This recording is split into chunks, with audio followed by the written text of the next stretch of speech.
Hola, soc Manel d'Apple i estem aquí a l'estand de Huawei, i anem a veure un poc com és l'Ascend Mate. Aquest dispositiu, com veieu aquí, és de 6,1 polzades, la pantalla, veieu que és supergran. Si el comparem amb el que ja coneixeu, amb l'HTC One X, veiem que és realment gran. Per als que els agradi els terminals així de grans, com el Note 2 o de més, doncs està bé.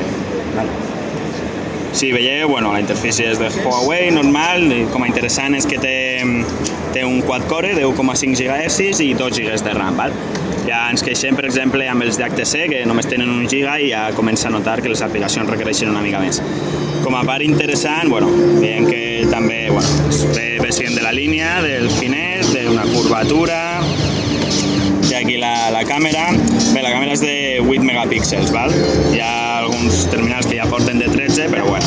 I aquí tenim un widget molt interessant, veieu la pantalla, que el que ens fa és llançar les aplicacions directament des d'aquí, una calculadora, o missatges, reproducció, i es queda aquí superposat, Veieu aquí.